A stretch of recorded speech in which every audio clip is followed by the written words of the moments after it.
I don't always do this, but I'm going to start today's episode with some statistics. And I have to read them because they're crazy, like real crazy. So, did you know that the average age of someone going through a divorce in America right now is 45? Not 25, not 35, not even 40. The average age of someone going through a divorce is 45. So that is smack in the middle of midlife, right?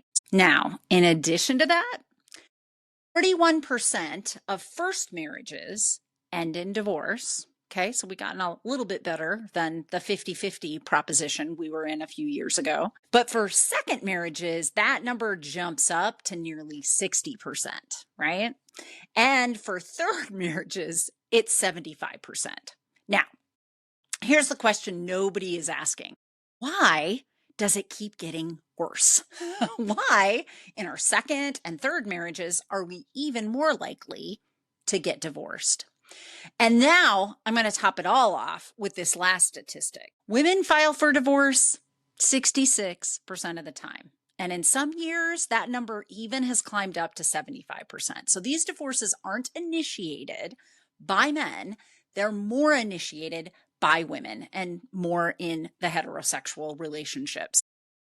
So, why are women leaving? What's going on? Why is it getting worse if it's your second marriage or your third marriage, right? I talk today about this. And here's the thing. Who am I? Why should you listen to me? Well, I'm Dr. Natalie Marr, and I have been a clinical psychologist working with folks for 20 years, and I've specialized with women in midlife. And I can tell you that a lot of what's happening here is psychologically driven, and people know it is. They know it is. They know that they keep getting into the very same relationship over and over, but not everybody knows why. So if you're interested in learning a little bit more about that, keep listening.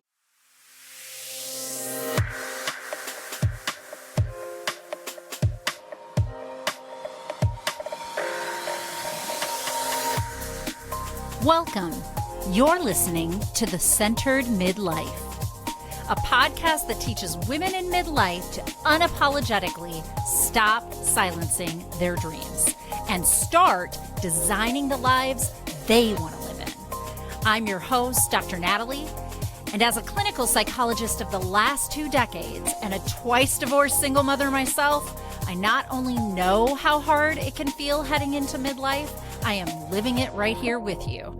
I have taken all the many failed attempts and lessons learned in my own life and combine it with my extensive clinical experience to give you the tools you need to make midlife the best time in your life. No joke. So let's get started.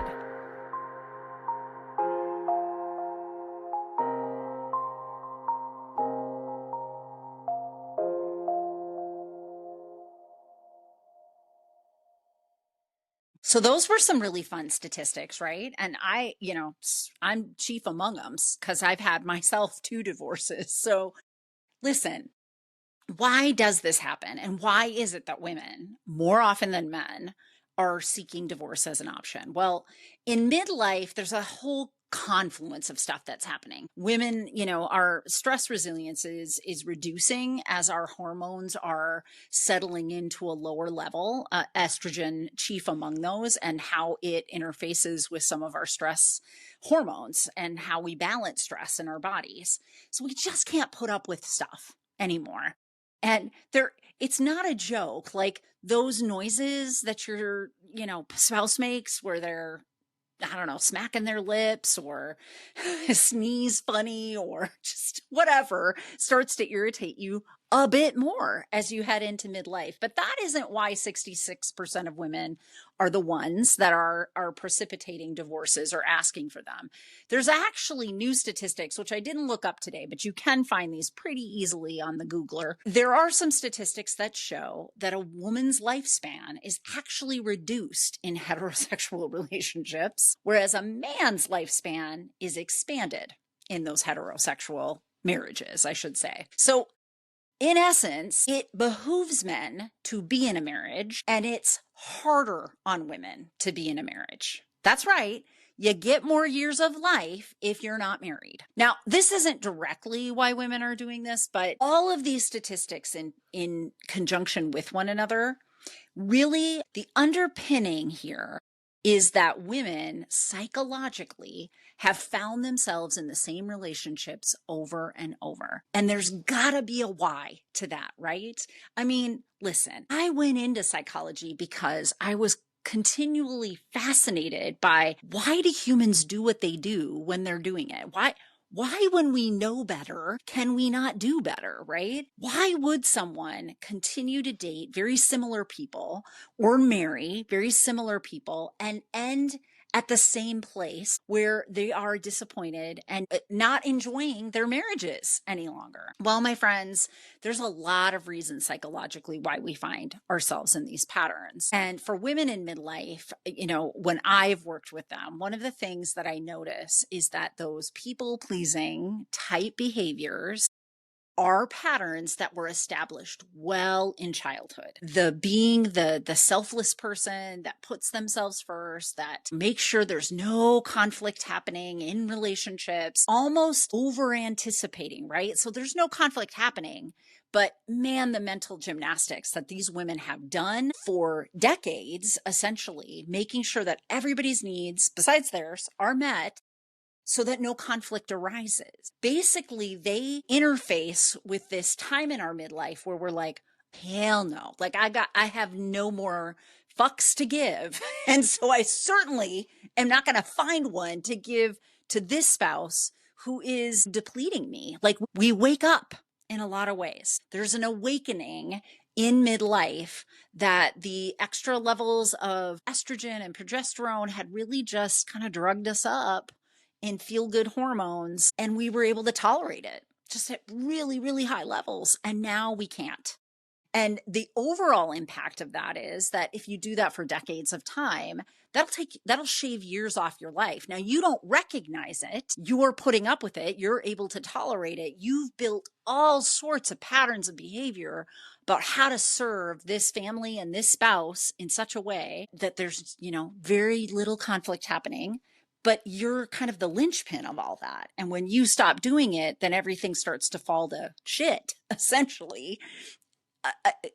Over a decade or more of that, you are going to reduce your life expectancy. It's going to wear on you because the psychological is the physical and the physical is the psychological. They're kind of intertwined in ways that are just remarkable. As you heard in my podcast a couple weeks ago when I talked about how there is clear linkages, correlations between childhood trauma and the patterns and behaviors that we learn to survive in that family system and later on, increased problems in midlife, increased menopausal and perimenopausal symptoms, like all of that is interlinked together. And so this is really what we're seeing. And it makes sense that if you've developed a pattern of behavior, I call it people pleasing, but that really doesn't define everything that goes into being on top of all the things in your spouse's life and in your family's life. Like, here's the deal. These women come into my office almost incensed that they can't keep up with it. And then I'll just say, well, let's just talk about that.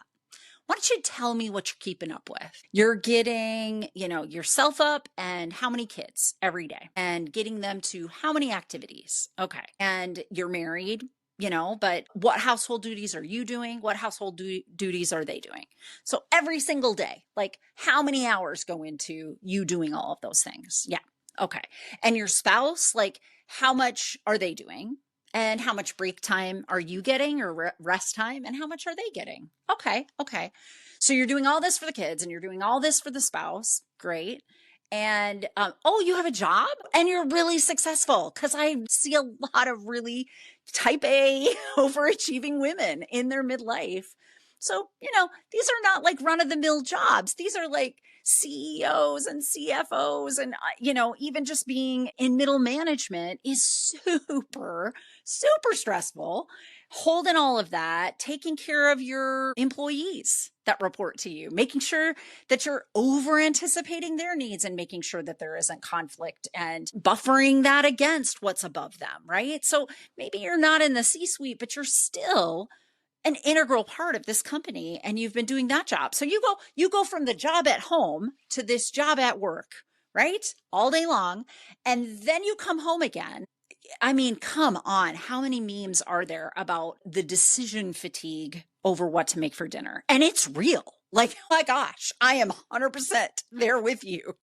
If I have to decide what to do for dinner one more time, I might lose my mind, right? Like, okay, so then you get home and then you're doing all of that. And how much of that, is that a 50-50 proposition with your spouse, or is that a you do most of it and they do, how much, whatever.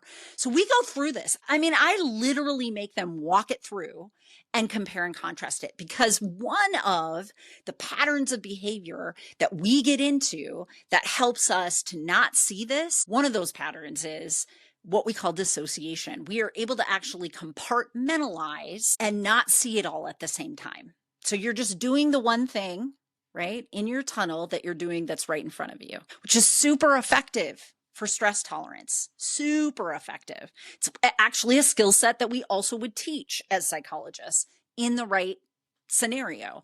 But to do that day in and day out in a chronic stress situation where you have this much expectation at home, this much at work, this much at home again.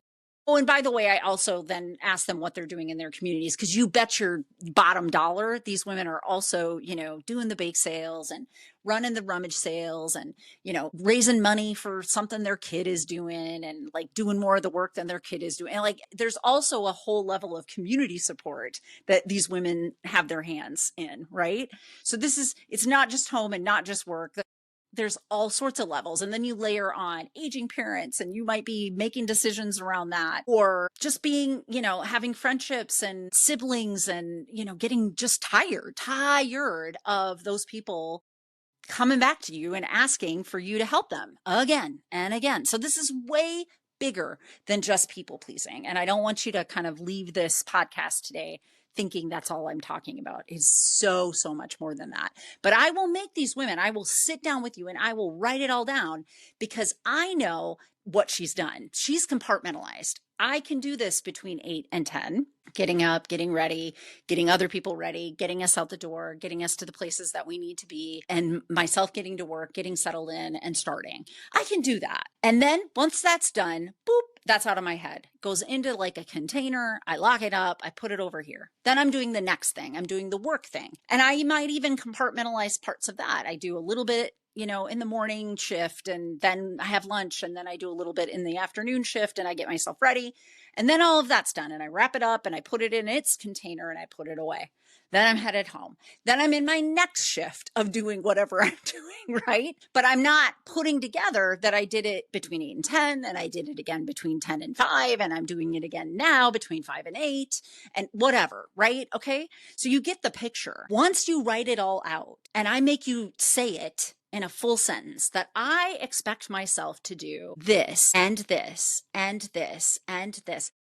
These ladies are like in tears. And I'm not kidding. This activity, it really like brings it to the forefront. Like, I expect myself like reasonably to do all of this. Holy smokes. Holy smokes. And that's just the macro level of like breaking it down into the tasks of your daily life, right? That isn't the subtleties of, and today is a day that, my teenage daughter is very moody and very much in my face. And everything I have said to her now, she has back to me, right? Or my spouse had a bad day at work. And so even more needy for my attention while I'm doing all of these other things. Rightfully so. And I would love to give that to him. And the not even distribution of what we're doing in the home means that I don't necessarily have it to give, right?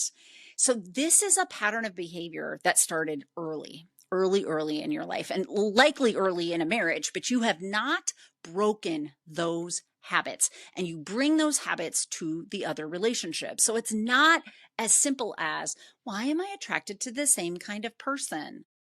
The real question is, why am I doing the same things with this person that I did with that person? Because that's the stuff that's not working for me.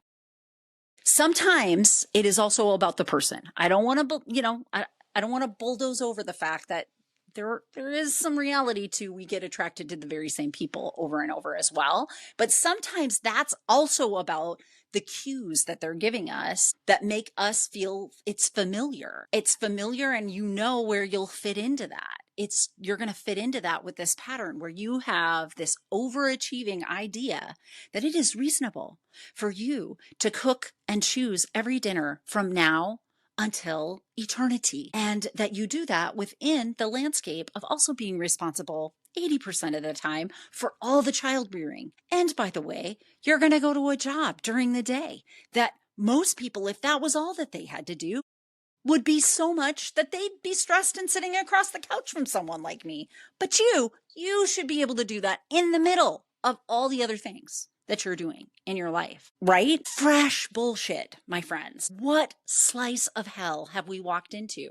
Why? Why do we do these patterns? Well, in the courses that I have online at learntoloveyourstory.com, I'll break this down into 5 different steps. But the first is self-awareness, the second is self-compassion, and the third is something I call bucking the system. You have to get through the skills of building a compassionate self-awareness, which is what those first 2 courses are, to really be able to reckon with where the hell did these patterns come from? And how the hell do I buck this system? Because ain't working for me, right?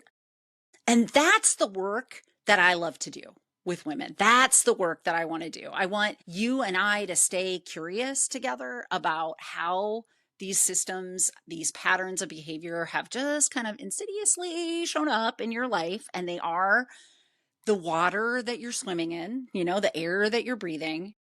And the idea of stopping doing that will bring on a sheer panic for you. I promise you it will. So I had a client the other day, and we were talking about an issue that was showing up at work, actually, where, because these patterns, my dears, these patterns, they are not just in our marriages. It is not just those divorce statistics where this shows up. But they were in the middle of just a mucky situation at work where, they had put in like 10 to 15 years. I guess I don't really know off the top of my head how long she had been at this job, but a good investment of a decade. So a minimum of a decade. And there had been just a complete turnover in the leadership at this place. So there was no like allegiance to the wisdom and the knowledge and the roots that this role she had for the company. Like it was rich with awareness and understanding of if we pull this lever, this is going to go down. And if we pull this lever, this will come up. But if we don't do that in the context of also helping our employees with this and this, we probably won't be able to pull it off. We've never been able to pull it off. In fact, I can give you this example and this example of when we couldn't pull it off. But that just really wasn't respected or understood in any way. And they were working so hard to get that information across, and it just wasn't being received by this new leadership group. So instead of going direct, they had tried direct. So instead of going direct, they now were working with people underneath them that reported up to her. They were working with that group to see if they could make the changes kind of implicitly, like make the changes within their little sphere in middle management that would actually work in the direction that leadership was wanting them to work towards, but wasn't listening to, if you do this lever, but you don't do this with employees, it won't work. Well, it worked, right? Like they did it. They got it fixed. And guess what happened? Somebody underneath them got promoted, right? Great. Actually really happy for that person. They had been supervising them for a long time. This lady had been supervising this, person for probably 5 or 6 years. So she was actually really happy. And yet they themselves, this client of mine, were given an ultimatum, is how I would say. They were told, so we have a role for you. We're going to call it a lateral move, but it's really a demotion. This person's actually going to be over you now. And there was like a dwindling of that role. So it had like a timeline on it.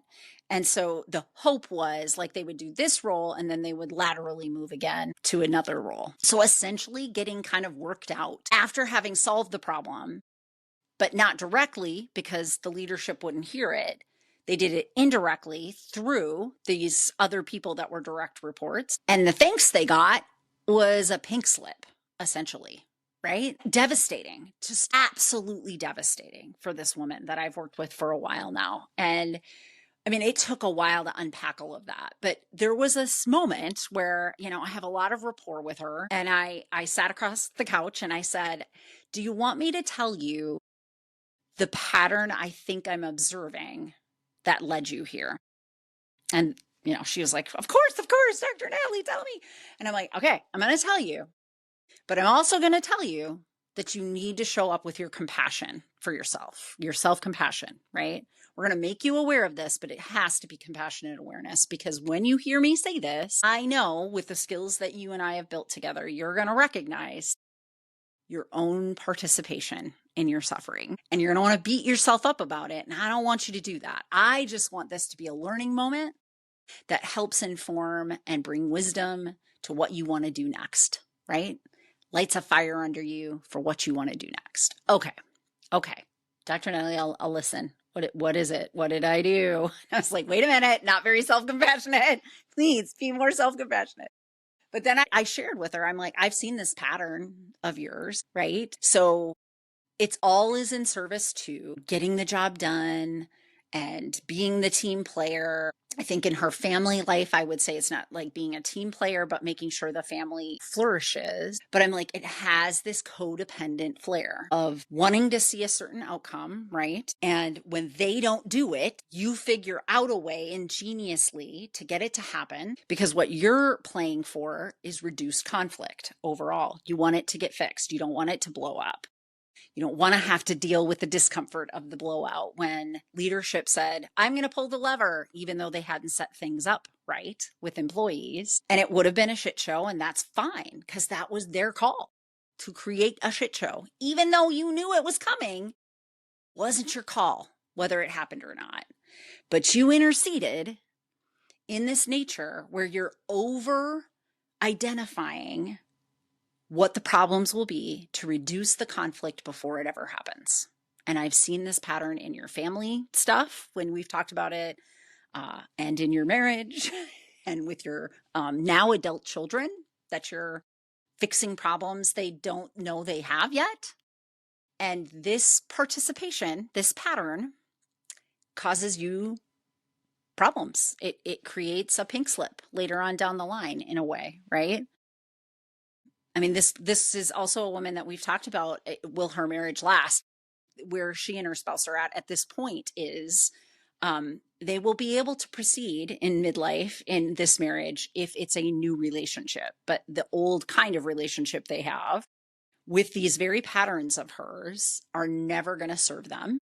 They're going to serve resentment. They're going to result in one hating the other, but they aren't going to help them. So they have to proceed with their couples therapist doing other work to come out the other side of this in a brand new relationship that they both feel invested in, but it can't look like it has all the way up until this point.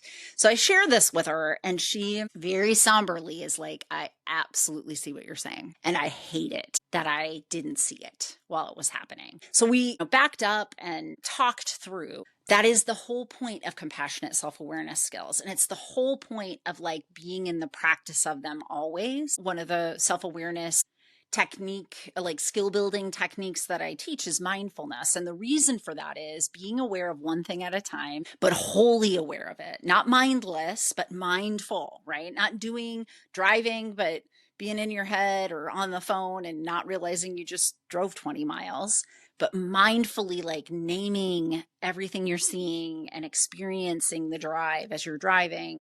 This is a part of the brain in the medial prefrontal cortex that then like it beefs it up, right? It's like weightlifting, you if you don't have the resistance of the weight, you don't build the muscle. If you don't do a mindfulness activity, you won't build the muscle neurology, the neurons that you need to be able to stay aware in every moment. She had created a dissociative state where like it was better to reduce the conflict, and she wasn't even telling herself anymore that that's what she was doing. She just did the next thing, which was, well, if they won't listen, then I'll find another way to get this done. And then the other way was to help this other person. It was actually more than one person that reported to her, but the one person ended up promoted because they kind of led it. Like she just got them to figure it out, doing for the leadership what she had asked them to do with employees. She just went ahead and did it without telling them. And by design, then she is not part of that solution. The person that did the work looks like they are. Leadership knows nothing. And it really wouldn't matter if somebody had told leadership that she had done it. The manner in which that happened was very codependent. It's very behind the scenes. It's controlling and manipulating things to go in a certain way because you know better, you think it's going to work better, and not allowing people to fail, right? Not just letting the conflict of they messed up. Leadership didn't see it. Leadership didn't listen to her. Leadership didn't appreciate the wisdom that being at a place for 10, 15 years brings. They didn't wanna. That's fine. That's on them. That's their quarter, going down in profit, not yours, right? You're a cog in that wheel, but you actually were greased and told them what to do. They mucked it up, not you, right?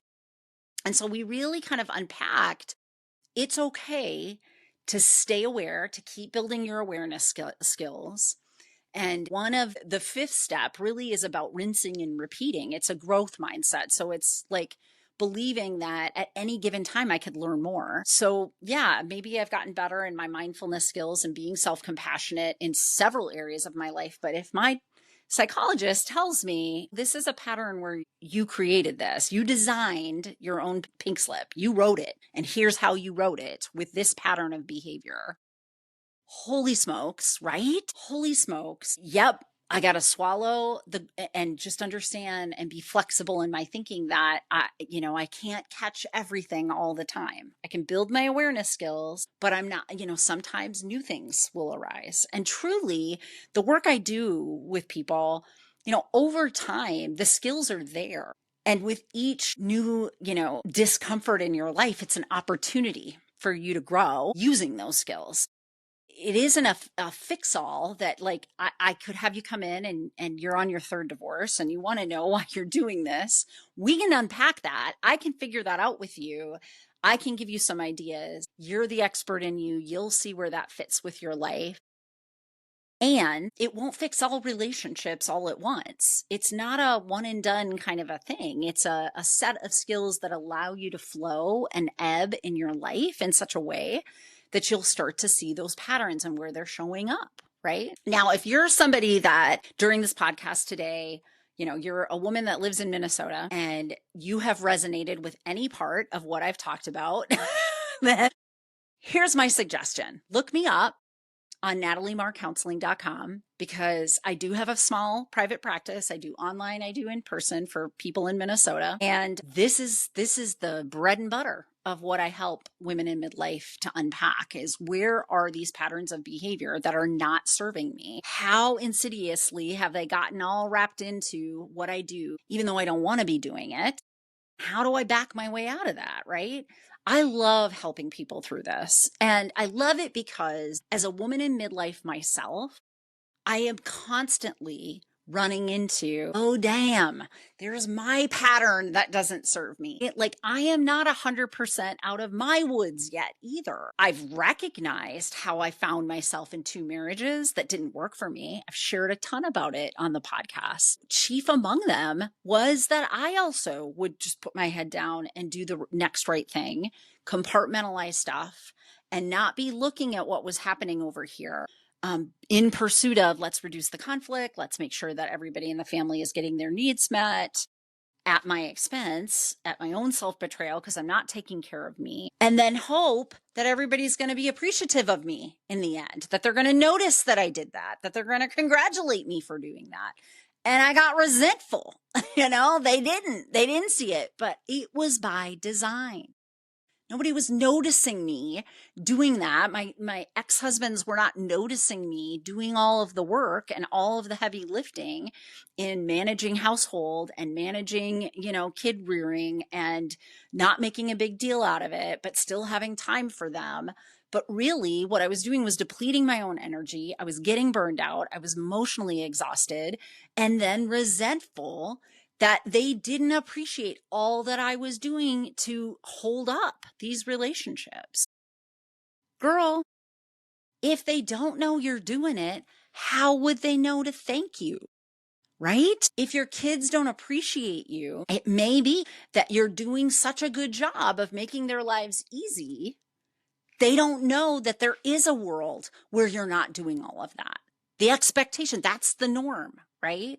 If you want them to appreciate extra details that you're doing, give them choices. Say, hey, hon, I hear you. You have a book report due that you chose to put off until 2 days before it was due. So you want me to sit down and do all of this with you.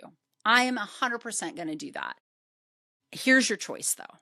If I do this, I will not do this. Laundry for the week. This is 2 hours of my time. I will give it to you. Then I can't give you the 2 hours of time for your laundry. So you're going to have to find time to figure that out for yourself, right? I say things like that and women just cringe. They're like, oh my God, Dr. Natalie, I get it. I'm like, are you doing them any favors by not saying that to them? You're setting it up. I mean, let's be real. If they're female children, you are setting it up, showing them, paving a path for, there's always an extra 2 hours you can give your kids. But sometimes there really isn't an extra 2 hours. Like, it's going to come out of your sleep. Certainly it's coming out of your self-care. You're betraying yourself somewhere to come up with those 2 hours over here. And so it's okay to let your child fail a book report, because God knows in the public school systems these days, they're not failing the grade entirely, but it's okay for them to have that discomfort of a lower grade based on choices they made to put it off. Because I'm guessing you also were nagging them about it. And I wouldn't even call it nagging, reminding them, hey, isn't there a book report coming up? And if you weren't, their teachers were. So don't, be all worried about it. Like, this kid knew and decided not to do that. And it's okay for them to fall in their own consequences. These are those codependent behaviors where we allow someone, to do the naughty, bad things. We make up for it so that there is no conflict in our world because we don't like conflict. I mean, everybody to some level is conflict avoidant. It feels uncomfortable. Nobody really wants it. But there's this codependent tendency that we've culturally been taught as women to do, that it is our job to serve and be in that position to make sure they don't fall. No, it isn't. It's your job as a wife to make sure that you have enough energy to stay and be a wife that's committed to that person. If you're doing all the things and not telling him that you feel like it's unfair that he doesn't do some more things, you're not helping yourself and you're not helping him. If you as a parent, your job is to make sure that these kids become good adults and not assholes, right? Well, guess what? We make bad choices as humans. And isn't it a better place when they're kids in your house to let them fail, where they have a soft landing with you, than if you let them fail when they're adults and have no idea what it feels like to have ever failed? You're doing them no favors, right? But this is a pattern that most women have insidiously created in their life, insidiously created somewhere in their nervous system. It all, fight or flight, all alarm bells going off as soon as they gain whiff that somebody might be falling based on a decision they made, right? And that is a pattern that definitely feeds into the statistics that I talked about at the start. The statistics of 66% of women precipitate talking to their spouse about divorcing, and that the rate of first divorces is in that range of 44%, and the second in the 60%, and the third in the 75% range, because we're still doing this over and over in new relationships. Now, if there's also an element of, and I'm dating the same guy, please come talk to me because I'd love to help you with that as well, which is its own phenomena intertwined with this one. But for women in midlife in general, it's this, selfless, I have to be the one that's the bedrock of this whole family system and my work system and my community system, wherever I put in my help, right? With my parents that are aging, like I can't just let them fail at aging. Like I can't just let them be out there. I'm going to have to intercede, but you're not taking anything off your plate anywhere else. Like you're just going to start to be the assistant to two elderly people and you get that time from where? Like what? Like this is that underlying pattern that most women are in that really needs to shift, because if it doesn't, once your estrogen starts to go down and with it, all of those stress hormones and stress resiliency factors are lessening over time, and you're needing to learn a new version of you that can't deal with all the things that are coming at you as well and won't be able to at that high capacity ever again. It'll be a lower capacity. You'll still be great. I promise you, still have great stress resilience, but you're not going to be drugged up on estrogen and all of her sisters in your hormone system that allow you to just put up and put up and put up with everything coming at you so that there's no conflict and that everything gets done. And it's your responsibility to be more than it is other people's to make sure all of that gets done. No, it's not. Let people fail, sister. Let people fail. Let people figure it out. If it's your kids, I get it. Like you have a little bit more responsibility for kids than spouses. But even with your kids, give them choices. Tell them where they can fail, right? I'll do this or I'll do this, but I'm not doing all of it because guess what? I am also only in a 24-hour day. And if I do 2 hours here, I have to take it from someplace else. And if I'm doing this for you, then I'm going to take it from a place that I give to you somewhere else. You choose which it is, right? Let them fail. Let them fall. Stop being the one that keeps reducing the conflict for everybody else because it's not helping you. And it's not helping them. And these patterns in relationships will continue to cause you distress and mental health issues moving forward. So I hope if it has resonated for you, you're hearing something today that has helped it click for you, that you might start to do some of that compassionate self-awareness work for yourself so that you can start to buck the system in your little corner of the universe and start having that centered midlife that you desire, building that self-worth from the inside out.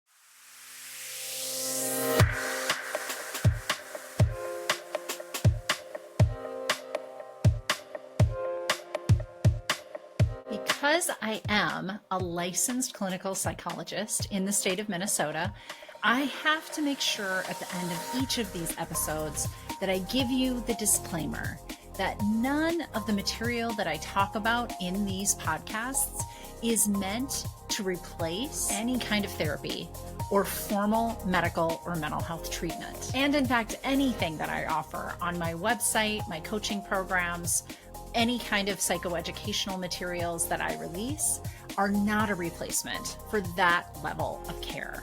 So just take that into account when you listen. This is information for you, and hopefully you find it of value, both as an educational tool and for your entertainment. And I also want to mention that if anyone you know is in a mental health crisis, needs additional help, I always include these two crisis resources. They're available to anybody.